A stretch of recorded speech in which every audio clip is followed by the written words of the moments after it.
आयुषी नेगी। तो शाम के 4 बज चुके हैं और वक्त हो चुका है 4 के मोर्चे का, जिसमें होगी हर बड़ी खबर की मोर्चाबंदी और इसमें हर मोर्चे पर होगी 4 बड़ी खबरें और हर खबर की होगी चौतरफा पड़ताल। सीधे शब्दों में अगर कहा जाए तो 4 का मोर्चा में दिन भर की तमाम अहम खबरों को हम एक एक करके आपके सामने रखेंगे और फिर तफसील से बताएंगे खबर का हर एंगल। तो चलिए शुरू करते हैं शाम 4 बजे का सबसे खास न्यूज बुलेटिन 4 का मोर्चा।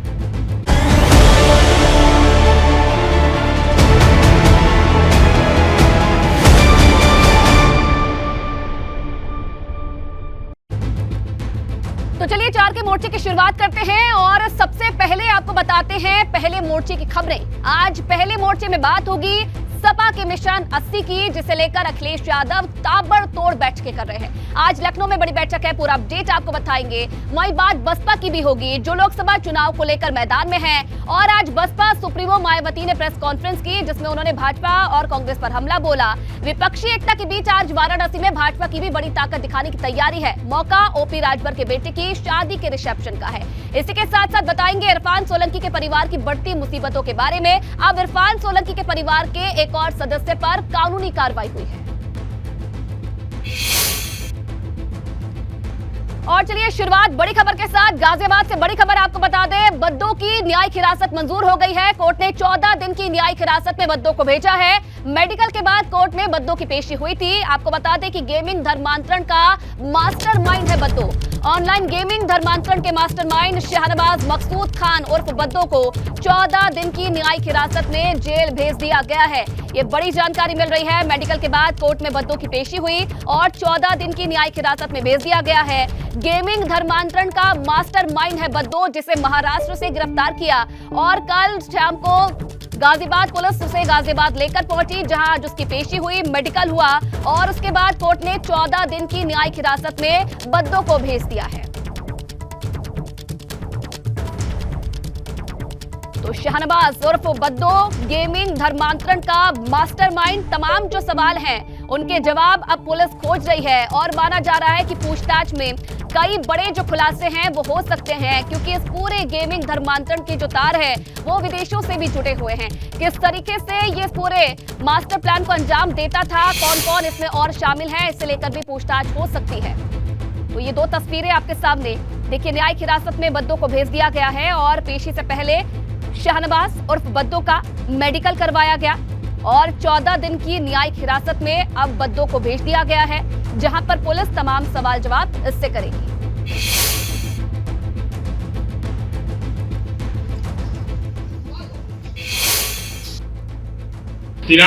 30 मई को थाना कविनगर पे विधि विरुद्ध धर्म संपरिवर्तन प्रतिषेध अधिनियम के अंतर्गत एक अभियोग पंजीकृत किया गया था, जिसके मुख्य आरोपी बद्दो उर्फ शहनवाज को कविनगर पुलिस द्वारा महाराष्ट्र से गिरफ्तार कर ट्रांजिट रिमांड पर ले आया गया था।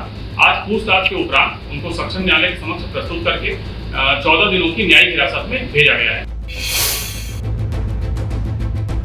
और अब खबर लखनऊ से। लोकसभा चुनाव को लेकर सपा की मीटिंग जारी है। अखिलेश यादव कार्यकर्ताओं की बैठक ले रहे हैं। वोटर लिस्ट में गड़बड़ियों को लेकर मीटिंग हो रही है। गड़बड़ियों को ठीक करने की ट्रेनिंग दी जा रही है। तो लोकसभा चुनाव को लेकर समाजवादी पार्टी की बैठक, अखिलेश यादव कार्यकर्ताओं के साथ बैठक कर रहे हैं, 2024 की रणनीति बना रहे हैं। साथ ही साथ वोटर लिस्ट में जो गड़बड़ियां हैं उसे लेकर भी ये मीटिंग की जा रही है। गड़बड़ियों को कैसे ठीक करना है, इसे लेकर कार्यकर्ताओं को ट्रेनिंग भी आज दी जा रही है। समाजवादी पार्टी की एक सतत प्रक्रिया है। समाजवादी पार्टी जो मतदाता सूची है, मतदाता सूची में जो कुछ जानबूझ करके चुनाव आयोग के कुछ कर्मचारी षड्यंत्र करते हैं, समाजवादी समर्थकों को वोट काट देते हैं, मतदान से वंचित कर देते हैं, जो लोकतंत्र के लिए बहुत घातक है। इन्हीं बातों के सतर्कता के लिए हमने हर जिले से लोग बुलाए हैं। वो लोग मतदाता सूची को चेक करें, छूटे हुए नामों को जोड़ें और जो षड्यंत्र के तहत काटे जा रहे हैं उस पर अलर्टनेस रहे, सतर्कता रहे। सत्ता का जो रास्ता है वो उत्तर प्रदेश से निकलता है। उत्तर प्रदेश में लोकसभा की 80 सीटें हैं। अगर हम उत्तर प्रदेश में भाजपा को हरा देंगे तो किसी भी कीमत पर दिल्ली में भाजपा की सरकार नहीं बनेगी। तो हमारी कोशिश ये है कि और जनता के मिजाज को देखकर हम कह सकते हैं कि हम उत्तर प्रदेश में बीजेपी को हराएंगे। 2024 लोकसभा चुनाव की तैयारियों में जुटी मायावती आज खुद मीडिया के सामने आई और भाजपा के साथ साथ कांग्रेस पर भी बड़ा हमला बोल दिया। मायावती ने कहा कि चुनावों से पहले भाजपा और कांग्रेस में खुद को ज्यादा बड़ा हिंदुत्ववादी साबित करने की होड़ चल रही है। पिछले कुछ समय से बीजेपी व कांग्रेस में काफी प्रमुखता से लड़ाई चल रही है कि इन दोनों में से कौन बड़ा हिंदुत्ववादी है। मायावती ने आरोप लगाया कि सॉफ्ट हिंदुत्ववादी छवि गढ़ने के लिए भाजपा और कांग्रेस बाकी धर्मों का अपमान कर रही है। जब यहाँ मजारें सरकारी जमीनों पर बन रही थी तो तब उस समय यहाँ की सरकारों ने इनको बनने से क्यों नहीं रोका था और अपने राजनीतिक स्वार्थ में किसी की धार्मिक भावनाओं को या और उनकी आस्था को ठेस पहुँचाया जाए तो मेरे ख्याल ये उचित नहीं है। वहीं मायावती ने उत्तराखंड में धार्मिक स्थलों पर हो रही कार्रवाई को लेकर हमला बोला है। उन्होंने कहा कि राजनीतिक स्वार्थ के चलते कार्रवाई हो रही है। तो 2024 चुनाव से पहले क्या यूपी में सियासत की नई तस्वीर देखने को मिल सकती है? ये सवाल इसलिए क्योंकि सुभाषपा अध्यक्ष ओपी राजभर के बेटे अरुण राजभर के रिसेप्शन में भाजपा के दिग्गज शामिल हो रहे हैं। सियासत में हर तस्वीर कुछ कहती है। ये तस्वीर भी 2024 के चुनाव से पहले सियासी कयासों को जन्म दे सकती है। दरअसल ओपी राजभर के बेटे अरुण राजभर का रिसेप्शन है, जिसके चलते भाजपा के प्रदेश अध्यक्ष भूपेंद्र चौधरी और खेल मंत्री गिरीश यादव सुभाषपा प्रमुख ओपी राजभर के घर पहुंचे और नव दंपति को आशीर्वाद दिया। वाराणसी में अरुण राजभर के रिसेप्शन में यूपी सरकार के कई मंत्री और दोनों डिप्टी सीएम भी शामिल होंगे और नव दंपति को आशीर्वाद देंगे। इसके अलावा आरएलडी अध्यक्ष जयंत चौधरी भी रिसेप्शन में शामिल होने वाराणसी पहुंचेंगे। इससे पहले पीएम मोदी भी पत्र के जरिए ओपी राजभर को शुभकामनाएं दे चुके हैं। अब ये जान लीजिए कि सुभाषपा भाजपा के लिए क्यों अहम है। सुभाषपा का पूर्वांचल की कई सीटों पर अच्छा खासा प्रभाव है। पूर्वांचल के 15 जिलों में ओपी राजभर का प्रभाव है। पूर्वांचल की गाजीपुर, मऊ, बलिया और चंदौली में प्रभाव है। इसके अलावा वाराणसी, मिर्जापुर, देवरिया में भी राजभर का दबदबा है। आजमगढ़, अंबेडकर नगर और गोरखपुर में राजभर वोट बैंक ज्यादा है। कुशीनगर और सोनभद्र में भी बड़ी संख्या में राजभर वोटर हैं। सुभाषपा से गठबंधन हुआ तो गाजीपुर और जौनपुर में भाजपा को फायदा संभव है। लालगंज, श्रावस्ती और आजमगढ़ सीट पर भी भाजपा को फायदा मिल सकता है। ऐसे में 2024 से पहले नए सियासी समीकरण देखने को मिल सकते हैं। अब कानपुर से बड़ी खबर। इरफान सोलंकी के परिवार की मुश्किलें बड़ी हैं। इरफान सोलंकी के चाचा इश्तियाक सोलंकी गिरफ्तार हो गए हैं। रंगदारी और जमीन कब्जा करने के आरोप में गिरफ्तारी हुई है। जाजमऊ पुलिस ने इश्तियाक को गिरफ्तार किया है, ये बड़ी जानकारी मिल रही है। इरफान सोलंकी के साथ साथ उनके परिवार की भी मुश्किलें बढ़ती जा रही है। इरफान सोलंकी के चाचा इश्तियाक सोलंकी को गिरफ्तार किया है। रंगदारी और जमीन कब्जा करने के आरोप में आज गिरफ्तारी हुई है।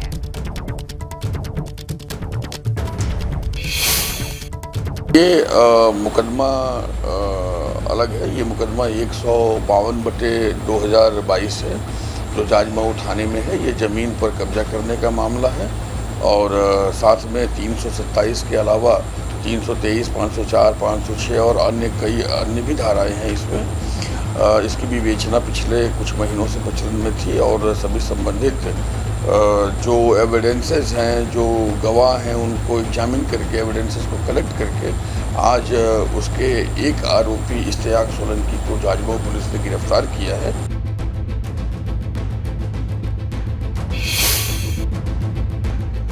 तो जार के मोर्चे में पहले मोर्चे की खबरें आपने देखी। दूसरे मोर्चे की खबरों से पहले देखिए 40 सेकंड में 4 अहम खबर।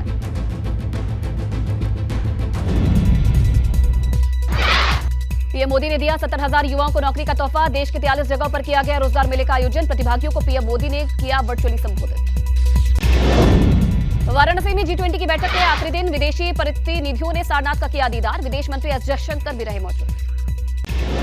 मुख्यमंत्री योगी आदित्यनाथ ने गोरखपुर में लगाया जनता दरबार। जनता दरबार में सीएम ने सुनी लोगों की समस्याएं। संबंधित अधिकारियों को समाधान के निर्देश भी दिए। गैंगस्टर जीवा हत्याकांड में बड़ा खुलासा। शूटर विजय यादव ने नेपाली मोबाइल और सिम का किया इस्तेमाल। बरामद मोबाइल भी नेपाल में खरीदने की खबर। 7 जून को कोर्ट में हुई थी गैंगस्टर जीवा की हत्या। और अब 4 के मोर्चे में आगे बढ़ते हैं दूसरे मोर्चे की खबरों पर। दूसरे मोर्चे में आपको बताएंगे कि मुख्तार अंसारी पर दर्ज गैंगस्टर एक्ट के एक और मामले में क्यों फैसला टल गया और अब कब इस मामले में फैसला आएगा। इसी के साथ साथ बताएंगे लव जिहाद के मुद्दे पर क्या बोले हैं संभल से सपा सांसद शफीकुर रहमान बर्क। पूरी खबर भी आपको विस्तार से बताएंगे। इसी के साथ फिरोजाबाद में लव जिहाद का एक और मामला सामने आया है। लड़की ने नाम और पहचान छिपाकर रेप करने का एक मुस्लिम युवक पर आरोप लगाया है। लव जिहाद का मुद्दा उत्तराखंड में तूल पकड़ता जा रहा है। उत्तरकाशी के पुरोला में हिंदू महापंचायत होनी है, जबकि 18 जून को देहरादून में मुस्लिमों की पंचायत है। गैंगस्टर के एक मामले में माफिया मुख्तार अंसारी पर फैसला टल गया है। अब इस मामले में गाजीपुर की एमपी एमएलए कोर्ट 15 जुलाई को फैसला सुनाएगी।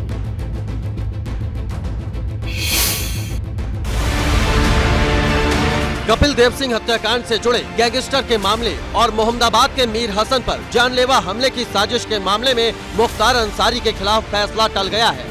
इस मामले में अपर सत्र न्यायाधीश एमपी एमएलए कोर्ट से फैसला आना था, लेकिन जज दुर्गेश पांडे के छुट्टी पर होने और वकीलों की हड़ताल के चलते फैसले की अगली तारीख 15 जुलाई तय की गई है। रेसस अवकाश पर हैं 10 दिन के, और आज पीठासीन अधिकारी महोदय आज नहीं है और उसमें 15 जुलाई तारीख नियत की गई है पुनः फैसले की। आपको बता देते हैं कि मुख्तार अंसारी पर किस मामले में फैसला आएगा। 2009 में कपिल देव सिंह की हत्या हुई थी। करंडा थाना क्षेत्र में वारदात को अंजाम दिया गया था। कपिल देव सिंह की हत्या के मूल केस में मुख्तार बरी हो चुका है। इसके अलावा मीर हसन पर जानलेवा हमले की साजिश के मामले में भी फैसला आना था। दोनों केस को आधार बनाकर मुख्तार पर गैंगस्टर एक्ट का केस दर्ज किया गया था। 2010 में मुख्तार अंसारी पर गैंगस्टर का केस दर्ज हुआ था। गाजीपुर की एमपी एमएलए कोर्ट में मामले की सुनवाई चल रही थी, जिसमें कोर्ट को अब फैसला सुनाना है। ऐसे में 15 जुलाई पर सभी की नजरें टिकी हैं।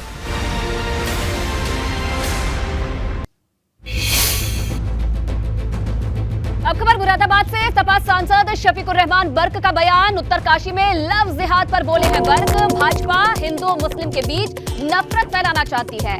सबकी हिफाजत करना सरकार की जिम्मेदारी है। भाजपा नफरत वाली राजनीति करती है। देखिए, ये देश किसी के बाप का नहीं है, सबका है।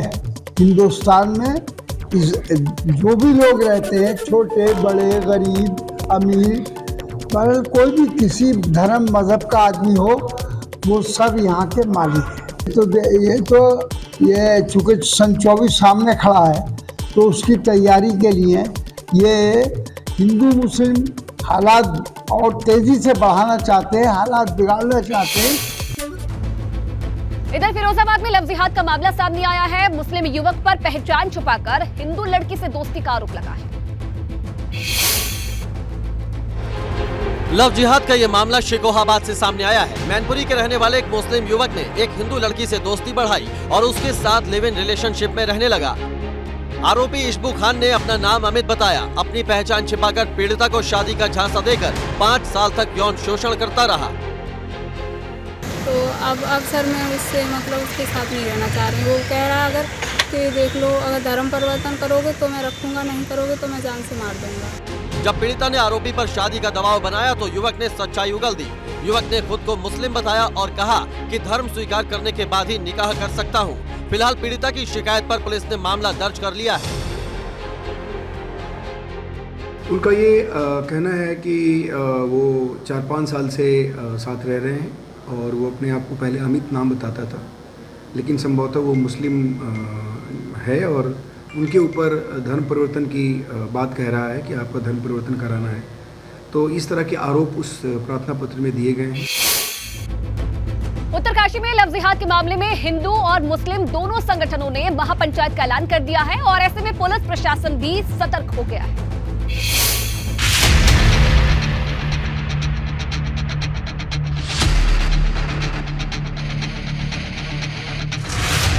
देवभूमि में घुलते लव जिहाद के जहर पर प्रशासन से लेकर हिंदू संगठन तक एक्टिव हो गए हैं। उत्तरकाशी के पुरोला में 15 जून को हिंदू महापंचायत होने जा रही है, तो ठीक उसी तरह देहरादून में 18 जून को मुस्लिम समाज भी महापंचायत करने जा रहा है। देहरादून के शहर काजी मोहम्मद अहमद कासमी का कहना है कि वो लव जिहाद या अन्य तरह के किसी भी कार्य का समर्थन नहीं करते हैं, लेकिन एक समुदाय विशेष को टारगेट करना ठीक नहीं है। तो नामहरम से बात करना तमाम गुनाह है, तो इसलिए जो है ना, मजहब तो ये चाहता नहीं। तो अगर तुम इस तरीके के माहौल पैदा करोगे तो ये अच्छी बात नहीं होगी। समझे सरासर मतलब है कि अपने लिए जहन्नुम खरीद रहे हो। उधर पुलिस भी इस मामले को लेकर सतर्क है। आईजी गढ़वाल करण सिंह नंग्याल का कहना है कि ऐसी कोई लिखित जानकारी पुलिस के पास नहीं है, लेकिन कानून को हाथ में लेने की परमिशन किसी को भी नहीं है। भी है, बिना परमिशन के कोई भी गोष्ठी आयोजित नहीं होगी। इसके जो प्राविधान है पुलिस एक्ट में भी इसमें नियम है कि बिना अनुमति के कोई भी जनसभा या जुलूस नहीं निकलेगा।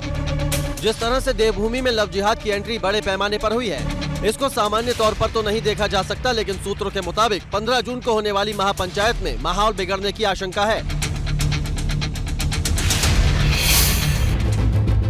4 के मोर्चे में दूसरे मोर्चे की खबरें आपने देखी और तीसरे मोर्चे की खबरों से पहले देखिए 40 सेकंड में 4 अहम खबर। गाजियाबाद कॉलोनी से विधायक नंदकिशोर गुर्जर ने उत्तराखंड के मुख्यमंत्री पुष्कर सिंह धामी को पत्र लिखा। उत्तराखंड में सख्त भू कानून लागू करने की मांग की। पत्र में लिखा, देवभूमि में बंगाल और केरल से ज्यादा है मुस्लिमों के बढ़ने की संख्या। टाइमर बम पर बैठा है उत्तराखंड। यूकेएससी पेपर लीक के मास्टरमाइंड केंद्रपाल के घर और बैंकों के खाते की ईडी ने ली तलाशी। केंद्रपाल की पत्नी ने ईडी को दिया बैंकों के खातों का ब्यौरा। देहरादून जेल में बंद है पेपर लीक का मास्टरमाइंड। पीलीभीत में तहसीलदार और ग्रामीणों के बीच नोकझोंक का वीडियो वायरल। राशन कोटा चयन की बैठक के दौरान हुआ हंगामा। ग्रामीणों ने अभद्रता करने पर लेखपाल को गांव से दौड़ाया। लखीमपुर खीरी में मामला शांत करने पहुंची पुलिस पर दबंगों ने बोला हमला। पथराव में 4 पुलिसकर्मी घायल। बचाव में पुलिस ने भी ग्रामीणों पर बरसाए डंडे। मौके का वीडियो वायरल। और चलिए इसी के साथ अभी वक्त है एक छोटे से ब्रेक का। ब्रेक के उस पार आपको दिखाएंगे एक सनसनीखेज खबर, क्योंकि एक गैंग हाई प्रोफाइल लोगों को अपना शिकार बना रहा है और हुस्न के जाल में 32 लोगों को किसने और कैसे फंसाया, ब्रेक के बाद आगे बढ़ेंगे। 4 के मोर्चे में अब रुख करते हैं तीसरे मोर्चे का, जिसमें बात होगी बरेली में सामने आए ऐसे ट्रैप की जिसके जाल में 32 लोग फंसे हैं। पूरी खबर विस्तार से आपको बताएंगे और क्या है पूरा मामला। वहीं मंदिरों में ड्रेस कोड वाला तूफान पर कैसा फैलता जा रहा है। प्रयागराज के प्राचीन मंदिर में अमर्यादित कपड़ों में एंट्री बैन कर दी गई है। इसी के साथ साथ उत्तर प्रदेश में भीषण गर्मी से लोग परेशान हैं। कैसे, इन तमाम खबरों को विस्तार से बताएंगे, लेकिन सबसे पहले बड़ी खबर आपको बता दें। बरेली से हनी ट्रैप का मामला सामने आया है, जहां व्यापारियों और अधिकारियों और समाज सेवियों को फंसाया गया है। अब तक 32 लोगों को हनी ट्रैप का शिकार बनाया गया है। न्यूड फोटो और वीडियो बनाकर ब्लैकमेल किया जाता था। पुलिस ने गैंग के 3 लोगों के खिलाफ मुकदमा दर्ज किया है। 32 लोग जिन्हें हनी ट्रैप का शिकार बनाया गया है, पुलिस ने गैंग के 3 लोगों के खिलाफ मुकदमा भी दर्ज कर लिया है। आपने कभी शिकायत दे दी थी? नहीं, मैंने नहीं करी क्योंकि मेरे वीडियो बना रखी थी। अरे आपको ब्लैकमेल कर रही थी? हाँ, ब्लैकमेल कर रही थी, इसलिए मैं शांत रही थी। आपके कहने का मतलब है उसका यही काम है? हाँ, उसका यही काम है। अब वो मुझे मजबूर कर रही थी, बिल्कुल मजबूर कर दिया था उसने, इसलिए मैं आज प्रार्थना पत्र देने आई थी। इसमें जो एक नामजद महिला है, उसके द्वारा थाना बारादरी पर भी इसके पूर्व में 2 मुकदमे लिखवाए गए हैं। इन सभी प्रकरणों की जो है साक्ष्य संकलन के आधार पर कार्रवाई सुनिश्चित कराई जा रही है। उत्तर प्रदेश में कई मंदिरों में ड्रेस कोड लागू हो चुका है और प्रयागराज के प्राचीन मंदिर में भी अमर्यादित कपड़े पहनकर एंट्री बैन कर दी गई है।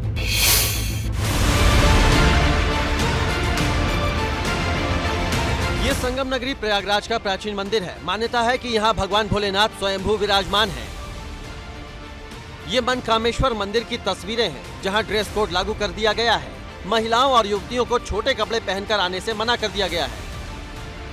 मंदिर प्रशासन का मानना है कि अमर्यादित कपड़ों की वजह से लोगों की भावनाएं आहत होती हैं। मंदिर प्रशासन ने ड्रेस कोड की गाइडलाइन के साइन बोर्ड जगह जगह लगा दिए हैं। पहले भी पूजा पाठ होती थी तो महिलाएं धोती में ही बैठती थी और जो पुरुष होते थे वो भी धोती पहनते थे और ऊपर अंगोछा ओढ़ते थे। अब वो लगातार अंग प्रदर्शन जैसी घटनाएं हो रही हैं, इससे ये दिशा निर्देश और गाइडलाइन जारी करना जरूर है। मंदिर में रोजाना सैकड़ों की संख्या में श्रद्धालु दर्शन पूजन के लिए आते हैं। इसी मंदिर में ज्योतिष पीठ के शंकराचार्य स्वामी अविमुक्तेश्वरानंद का भी स्थान है। मनकामेश्वर मंदिर में ड्रेस कोड का फैसला चर्चा का विषय बना हुआ है। ज्यादातर महिलाओं ने इस फैसले को सही बताया है। पूरे कपड़े मतलब ऐसे कपड़े ना पहने जाए जिससे कि कोई भी चीज़ को लेके मतलब कोई प्रॉब्लम हो सके, तो मेरे लिए तो ये, मेरे हिसाब से तो ये ठीक है। अच्छा फैसला है। क्यों? बिल्कुल सही है ये। क्यों भड़कीले कपड़े या ऐसे कपड़े क्यों पहन के आए जब आते हैं भक्ति के लिए, पूजा के लिए, ये बिल्कुल ठीक है। बर्फ के बीच हेमकुंड साहिब की यात्रा जारी है। भारी चुनौतियों के बीच लोग हेमकुंड साहिब दर्शन के लिए पहुंच रहे हैं।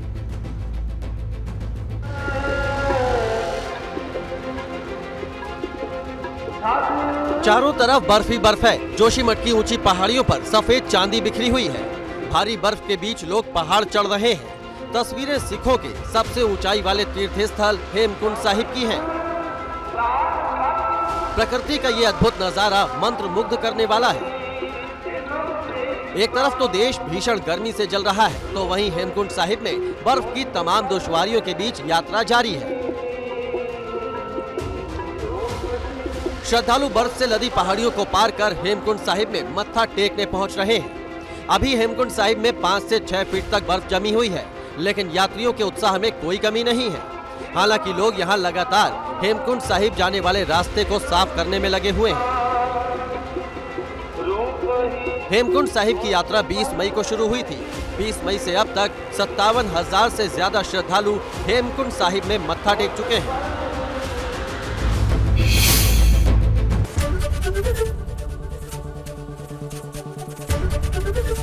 एबीपी गंगा, खबर आपकी, जुबान आपकी।